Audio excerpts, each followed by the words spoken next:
Doctor ओम सुधा और मैं all India confederation of SC/ST organisations का नेशनल जनरल सेक्रेटरी हूँ। आज जो हम लोग यहाँ जंतर मंतर पर आए हैं, 2-3 मुद्दों पर हम लोग आज यहाँ जंतर मंतर पर जुटे हैं। हमारा जो सबसे प्रमुख मुद्दा है वो मुद्दा है कि सरकार ये करने जा रही है जम्मू कश्मीर में कि जो पहाड़ों पर रहने वाले लोग हैं उनको जो है रिजर्वेशन क्राइटेरिया में ले आया जाए, उनको ST/SC दर्जा देकर रिजर्वेशन क्राइटेरिया में आया जाए। हम लोगों का ऐसा मानना है कि जो लोग पहाड़ों पर रहते हैं वो सवर्ण हैं, जिन्होंने सामाजिक भेदभाव नहीं झेला है, तो उनको रिजर्वेशन नहीं मिलना चाहिए। ये EWS जैसा मामला हो जाएगा। बहुत लोग सामाजिक भेदभाव का मतलब समझते हैं कि जिनके साथ सिर्फ छुआछूत किया गया। सामाजिक भेदभाव के कई मायने हैं। सामाजिक भेदभाव तब भी होता है जब पूरे देश में जितने भी केंद्रीय विश्वविद्यालय हैं वहाँ एक भी शेड्यूल कास्ट का, शेड्यूल ट्राइब का कुलपति नहीं होता है, तो इसका मतलब होता है सामाजिक भेदभाव हुआ है। देश की जितनी भी सरकारी गैर सरकारी कंपनियां हैं उसमें एक भी CEO SC/ST OBC का नहीं होता है, इसका मतलब है सामाजिक भेदभाव हुआ है। देश में जो जुडिशियरी है, देश की जो जुडिशियरी है, अगर जुडिशियरी में एक भी जज SC/ST OBC का नहीं है, इसका मतलब है भेदभाव हुआ है। और यह भेदभाव केवल हिंदी पट्टी का मामला नहीं है। चूंकि भारतीय राजनीति में हिंदी पट्टी हमेशा से रूल करती रही है, इसलिए हिंदी पट्टी की समस्या देश की समस्या है। जम्मू कश्मीर की समस्या सिर्फ जम्मू कश्मीर को आतंकवाद से देखा जाएगा, हिंदू मुस्लिम के नज़रिए से देखा जाएगा।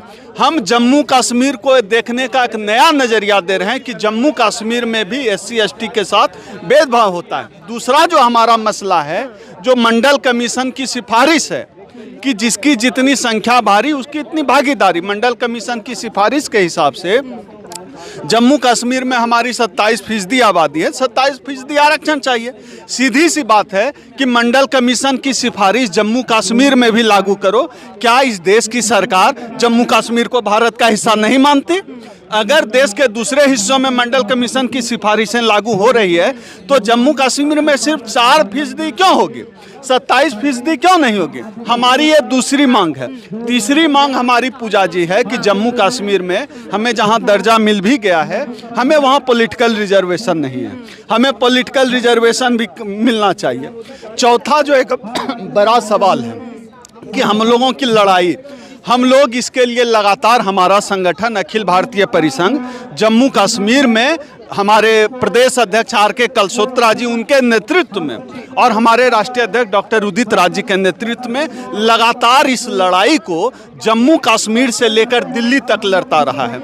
हम लोगों ने रामलीला मैदान भरा है और संसद का घेराव कई बार किया है इस सवाल पर, लेकिन ये जो सरकारें हैं, ये सरकारें अपने मूल चरित्र में ही दलित आदिवासी विरोधी हैं। इनको लगता है कि दलित आदिवासी जिनको बैठने का हक नहीं मिला, कभी खाट पे भी नहीं बैठने दिया जाता था, ये सोफे पर पैर चढ़ाकर जो बैठ रहे हैं, कैसे वापस इनको खाट पर से भी बैठने का हक छीन लिया जाए। इनको बर्दाश्त नहीं है कि हमारी थाली में खाना आ गया है। ये चाहते हैं कि हमारी थाली में खाना नहीं रहे, हमारा पेट पीठ से लगा हुआ रहे।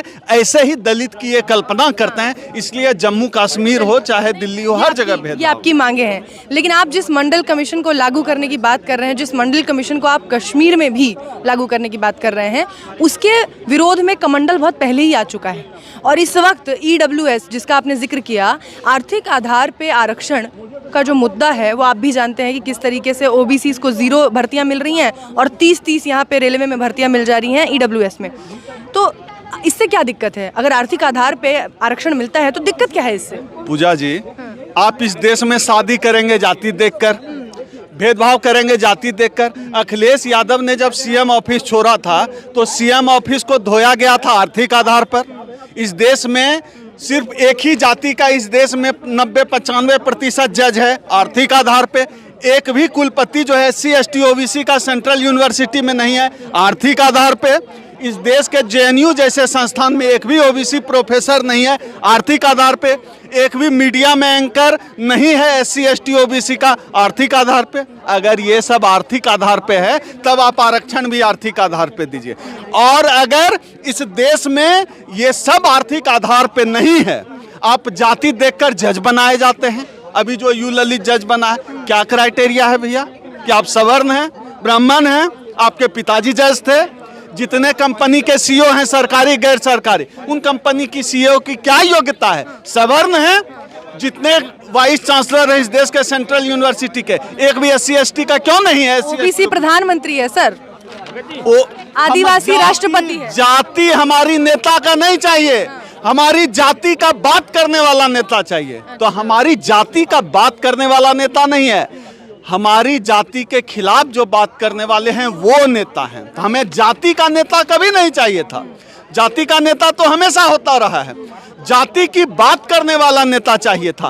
बाबा साहब डॉक्टर अंबेडकर जाति की बात करते थे, जाति के आधार पर डिस्क्रिमिनेशन की बात करते थे और उस डिस्क्रिमिनेशन को उन्होंने समझा, इसीलिए भारतीय संविधान में आरक्षण का प्रावधान दिया गया। लेकिन अभी जो सरकार सत्ता में है, इस सरकार के सामने हम अच्छे पार्क एवेन्यू का शर्ट पहन ले 5,000 का, ये बर्दाश्त नहीं है ना। उन्होंने तो नंगा देखा लोगों को। अभी आपने देखा होगा पिछले दिनों JNU के वाइस चांसलर का बयान आया था कि शिव जो है वो दलित थे। क्यों ऐसा कहा आपने समझा? इसलिए ऐसा कहा कि एक ऐसा इनका हिंदू धर्म का जो मिथकीय भगवान है, नंग धड़ंग है, पहाड़ों पर रहता है, नशा करता है, तो वो दलित हो गया। इनकी भावना देखिए, ये कुलपति भी हैं तो इनकी भावना देखिए। आप बताइए, एक ऐसा हिंदू देवता जो कि भगवान के पैरों में रहता है, राम के पैरों में, उसको योगी कहता है कि वो दलित है क्योंकि वो पैरों में है, गुलाम है। ये भाजपा और संघ की राजनीति ही यही है। ये हमें गुलाम देखना चाहते हैं, ये हमें नंग धरंग देखना चाहते हैं। तो जब मंडल के विरोध में कमंडल आया और अब वो कमंडल वाली सरकार आई है, तो आपको लगता है कि ऐसे में मंडल के जो विचार थे या मंडल की जो योजनाएं थी जिनको वो लागू करना चाहते थे, वो अब जो आपकी मांगे हैं उस हिसाब से अगर लागू हो भी जाती है तो उनका कुछ असर होगा? असर तो बिल्कुल होगा। एक बात तो समझ लीजिए कि तब भी कमंडल था, उस समय भी मंडल लड़ा। जिस समय कमंडल था, जिस समय पहली बार कमंडल आया था, मेरे दादा भैंस चराते थे, मंडल भी था। अब हम हवाई जहाज में चलने लगे, तो मंडल का असर तो है। और मंडल का असर अगर पूरी तरह हो गया तब उसकी कल्पना करिए कि क्या होगा।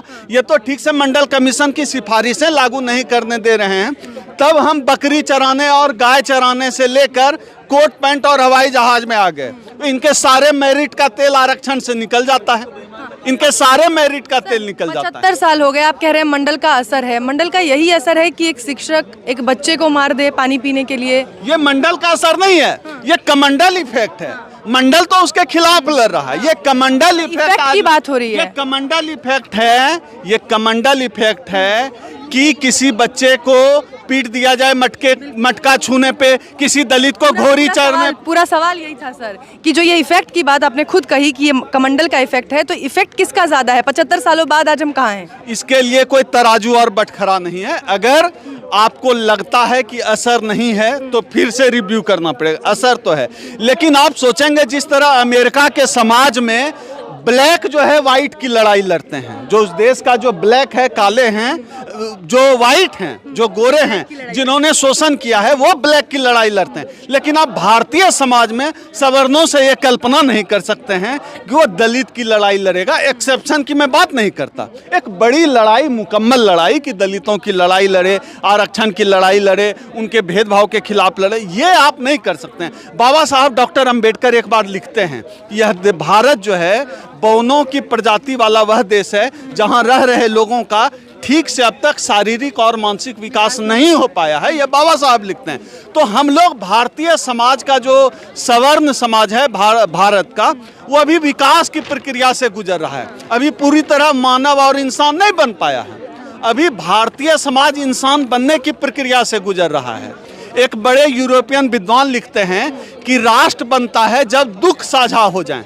जैसे आपको कोई तकलीफ हुई तो हमारा दिल भी दहल जाए, तो दुख जब हम अर्नेस्ट रेनॉन, बहुत बड़े एक फिलोसफर हुए, उन्होंने लिखा, ये बात बाबा साहब भी दोहरा चुके हैं। हाँ, दुख जब साझा होता है तब राष्ट्र का निर्माण होता है। तो हम लोग राष्ट्र अभी बने नहीं, हम लोग कबीले हैं अभी, बर्दाश्त नहीं। कोई मटका छू ले तो मार दें, मूछ रख ले तो हत्या कर दें। इसका मतलब है भारतीय समाज जो है अभी कबीलाई दौर में ही। हम लोग इंसान बनने की प्रक्रिया, बंदर से जो इंसान बनने की प्रक्रिया है, भारतीय समाज में जातिवाद में पूरा नहीं होने दिया। इसीलिए तो देखिए, कोशिश करके देख लिया, अब आर्थिक आधार पर जब आरक्षण आरक्षण आएगा तो शायद लोगों में ये एकता आ जाए। EWS आ गया ना, इससे अब आर्थिक आधार पे आरक्षण का एकता से क्या लेना देना। एक तो आरक्षण को लेकर जो परसेप्शन ही सवर्ण मीडिया ने गढ़ा है, सवर्ण समाज ने गढ़ा है, वो ही गलत है। अभी मैं उदाहरण दे रहा था, अखिलेश यादव तो आर्थिक तौर से मजबूत हैं। अखिलेश यादव जब सीएम आवास छोड़ते हैं तो क्यों धुलाया जाता है कुर्सी को गंगा जल से?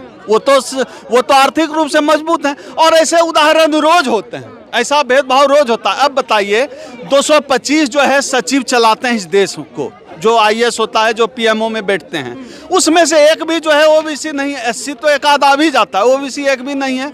तो फिर वहाँ तो आर्थिक आधार पे IAS होते हैं, वो सीनियर IAS, उनकी आर्थिक स्थिति अच्छी हो जाती है, वो PMO में क्यों नहीं है? इस देश में जितने प्रोफेसर हैं, senior professor SC ST OBC समाज के, वो तो प्रोफेसर हैं, उनकी 1.5-2-3 लाख रुपया सैलरी है, आर्थिक आधार पे तो ठीक है। उनको फिर आप क्यों नहीं बना रहे हैं वाइस चांसलर? इस देश में जो जज हैं SC ST OBC समाज में, ऐसा नहीं है कि आर्थिक आधार पर अच्छे जज नहीं हैं, लेकिन उनको आप वकील, उनको आप जज क्यों नहीं बना रहे हैं? ब्राह्मण जज का बेटा ही ब्राह्मण जज क्यों बनेगा? जाहिर सी बात है, इस देश में भेदभाव का आधार ही जाति है, इसलिए आरक्षण का आधार कभी आर्थिक नहीं हो सकता है। वो पूरी तरह से गलत अवधारणा है। अगर आर्थिक रूप पे आपको चाहिए, आराम चाहिए, आर्थिक सहूलियत चाहिए, तो जाके मनरेगा की लाइन में लगिए। वो है ना आर्थिक सुधार का कार्यक्रम। आरक्षण आर्थिक सुधार का कार्यक्रम नहीं है, गलत परसेप्शन सवर्ण मीडिया ने गढ़ा है। चलिए, बहुत शुक्रिया सर, और बहुत बारीकी से आपने एक बार फिर से आरक्षण की जो पूरी पाठशाला है उसको लोगों